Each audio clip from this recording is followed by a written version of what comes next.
මේ දිනවල ශ්‍රී ලංකාවේ කණ්ඩායම ඩුබායි සංචාරයක නිරත වී සිටිනවා. ඒ ඇෆ්ගනිස්තාන් අයර්ලන්ත ඒ කණ්ඩායම් ක්‍රීඩා කළ තුන්කොන් නිග්දින තරගාවලියක් සහ ඇෆ්ගනිස්තාන ඒ කණ්ඩායම සමගින් එක් සිව්දින තරගාවලියක් වෙනුවෙන් තරග වැදීමටයි.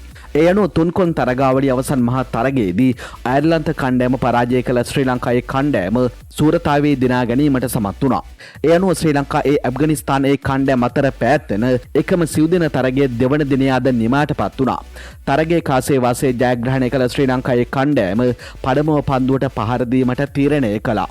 ඒ අනුව ශ්‍රී ලංකාවේ කණ්ඩායම සේ පළමු ඉනිමට පන්දු වර 100යි පන්දු දෙකක් අවසානයේදී සියලු දෙනා දැවි ලකුණු 406ක් රැස් කළා. අද දිනේ ආරම්භ කරන විට ශ්‍රී ලංකා කණ්ඩායම කඩුළු 8ක් දැවි ලබා සිටි ලකුණු සංඛ්‍යාව 336ක් ලෙස වාර්තා වුණා. ශ්‍රී ලංකා පළමු කඩුල්ල වෙනුවෙන් ලහිරු උදාර සමගින් කමිල් මිසාර පන්දු 129කදී ලකුණු 92ක සබඳතාවක් පිහිටුවීමට සමත් වුණා. කමිල් මිසාරගේ ඉනිම ලකුණු 35කට සීමා වීම සමගින් එම සබඳතාව බිඳ වැටුණා. පන්දු 67කින් වාර්තා වූ ඔහුගේ ඉනිමට 4 පාර 5ක් ඇතුළත්. ඉන් අනතුරුව දෙවන විකට්ටුවට ලහිරු උදාර සමගින් එක් වූ නුවණදු ප්‍රනාන්දු පන්දු 87කදී ලකුණු 54ක් එක් කළා. නුවණදු ප්‍රනාන්දුගේ ඉනිම ලකුණු 17කට සීමා වීම සමගින් ශ්‍රී ලංකා දෙවන විකට්ටුව බිඳ වැටුණා. තෙවන විකට්ටුවට ලහිරු උදාර හා පසිදු සූරිය බණ්ඩාර පන්දු 53කදී ලකුණු 25ක් එක් කළා. නායක පසුදු සූරිය බණ්ඩාර ලකුණු 11යි. විශිෂ්ට ඉනිමක් ක්‍රීඩා කළ ලහිරු උදාර ලකුණු 107ක් ලබා සිටියදී දුවදී දැවී යාමකට ලක් වුණා. පන්දු 138කින් වාර්තා වූ ඔහුගේ ඉනිමට 4 පාර 14ක් ඇතුළත්.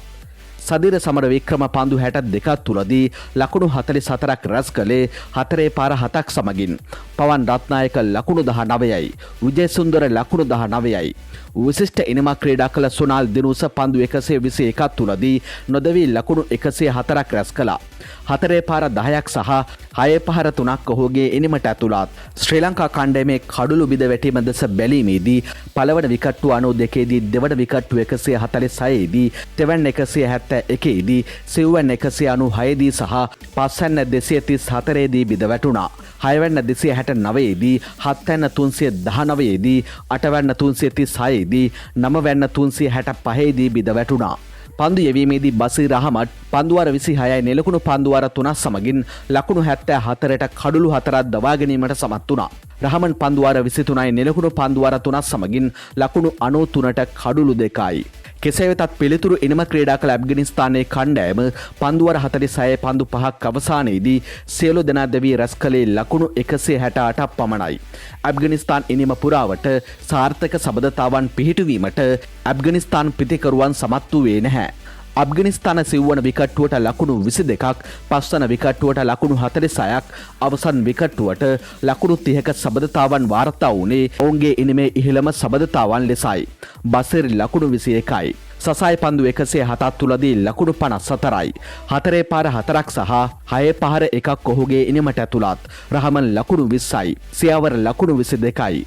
ඇෆ්ගනිස්තාන කණ්ඩායමේ කඩුළු බිඳ වැටීම දෙස බැලීමේදී පළවන විකට්ටුව 4දී දෙවන විකට්ටුව ලකුණු 31දී තෙවැන්න 34දී සිව්වැන්න 56දී පස්වැන්න 102දී හයවැන්න 114දී හත්වැන්න 120දී අටවැන්න 137දී සහ නවවැන්න 138දී බිඳ වැටුණා. පන්දු යැවීමේදී විජේසුන්දර පන්දුවාර 11යි නෙලකුණු පන්දුවාර 2ක් සමගින් ලකුණු 35ක් පමණක් ලබා දෙමින් කඩුළු 6ක් දවා ගැනීමට සමත් වුණා. තරදු රත්නායක පන්දුවාර 11යි නෙලකුණු පන්දුවාර 4ක් සමගින් ලකුණු 26ක් පමණක් ලබා දෙමින් කඩුළු 3ක් දවා ගැනීමට සමත් වුණා. වඩුජ සහන් පන්දුවාර 13යි පන්දු 5ක් අවසානයේදී නෙලකුණු පන්දුවාර 3ක් සමගින් ලකුණු 60කට කඩුළු 1යි. අද දිනේ අවසන් වන විට සිය දෙවන ඉනිම ක්‍රීඩා කරමින් සිටි ශ්‍රී ලංකා කණ්ඩායම පන්දුවාර 23කදී කඩුල්ලක් දැවී ලකුණු 98ක් ලබා සිටියා. ඒ අනුව ශ්‍රී ලංකා කණ්ඩායම ඇෆ්ගනිස්තාන කණ්ඩායමට වඩා තවත් ලකුණු 336ක් ඉදිරියෙන් පසුවනවා. ශ්‍රී ලංකා පළමු කඩුල්ල ලකුණු 1දී බිඳ වැටුණා. ලහිරු උදාර ලකුණු 0යි. ඉන් අනතුරුව දෙවන විකට්ටුවට කමිල් මිසාර සමගින් නුවණදු ප්‍රනාන්දු පන්දු 126කදී නොබෙදුණු ලකුණු 97ක සබඳතාවක් පිහිටුවීමට සමත් වුණා. කමිල් මිසාර නොදවී ලකුණු 28යි.